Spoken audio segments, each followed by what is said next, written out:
Is there any failures that you've sort of encountered throughout the process of franchising and building the business that you look back on now and say, you learnt a lot from, or have been major hurdles that have sort of forged a new trajectory for FitStop?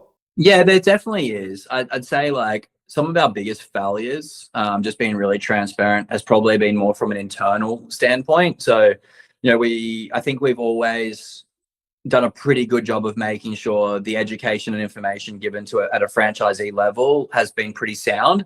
But in running a head office is a very different business than distributing that information over, I guess, to a smaller business. And I've gone through my own, I guess, challenges of being a leader with a very small team, being a leader to a larger team, having investors, bringing in, COOs and GMs and creating different structures. And that can create some real disruption in business.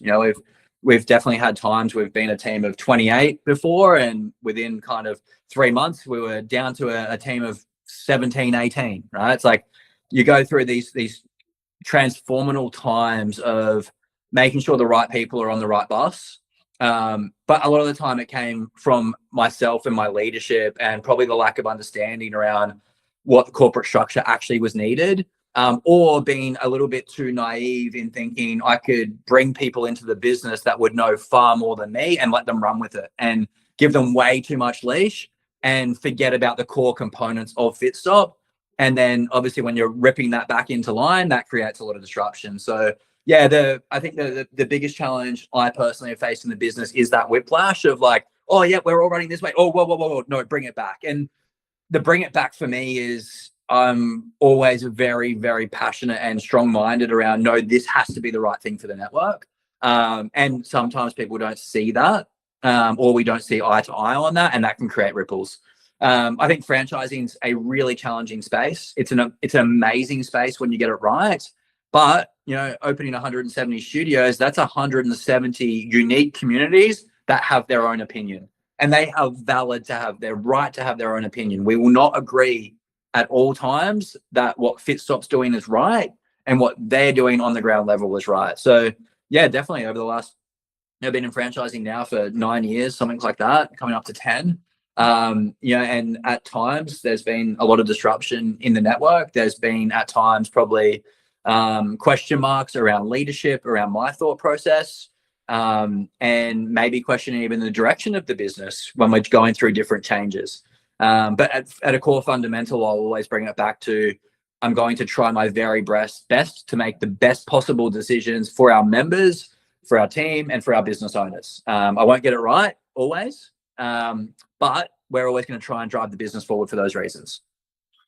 Mate, learning to say no. You've got approached by investors, master franchises, area development licenses that are sort of being proposed to you. How do you make the right decisions at the right time, and who do you generally go to help make those decisions? Who's advised you? Yeah, look, so Beck, my wife, has worked in the business in franchise development arm of the business since I think so I'll rewind. Her background is recruitment of professional services, so accounting and financing. She worked for some of the biggest firms in the world.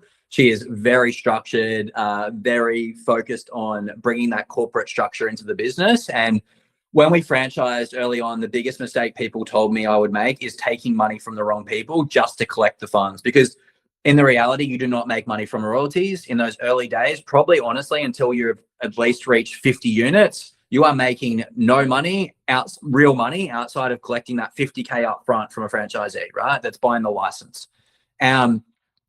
We decided very early on, again, like I sold the probably first 12, 13 studios, and that was very like friends, family, people coming in, working out with me, no real structure.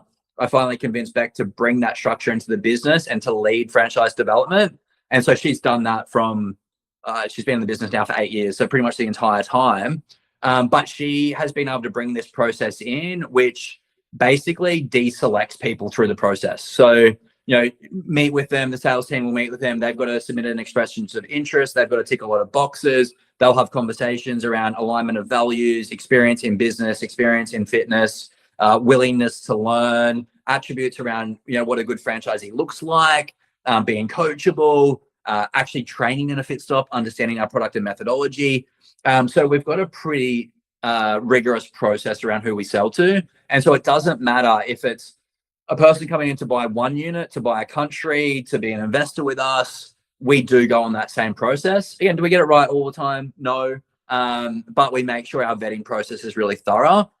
There's no point in going and selling a master franchise license in a region that might maybe open 5 or 10 studios when you can focus on getting that business right in the core markets you're in. And that's why for us, yes, we're in the APAC region, but our core market in the APAC region is still Australia, right?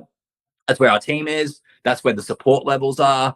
As soon as you start to expand too broad, you're either going to have zero support on the ground or you're going to have a cost center on the ground being a team member. And to validate and justify that cost, you need it to grow very quickly. And that's why we've kept to our core markets, which is APAC and is the US. We've been able to fund out the US. We've got the right team here. Beck and I are here. We've got other team members that are here from time to time with us. We've got 3 full-time team members on the ground here already, only with 6 studios. But you've got to be willing to invest very, very, very early in that. And if you're not willing to do it, there's a high chance it's going to fail, in my opinion. So you've got a background in also with your Cert 3 and 4 that you studied dietetics as well. So how has that nutrition arm been implemented into the business? I understand with your challenges that you run, there is some support in that respect. How have you integrated that into FitStop? Yeah, look, when we go back to scaling systems, there's some parts of the business that just were not scalable at the time of our growth. 2 parts of that scale is nutrition and personal training. We haven't cracked the code on personal training and scalability. It is not something that we offer in FitStop at a wide lens, at a brand lens. Some studios are doing it, but we don't have a great system around it. That system's actually going to be launching at the end of this year. We're in a pilot system at the moment. So all of our coaches will be able to offer personal training in the off periods of class time. And that's something I'm really passionate about because, again, that's how I started.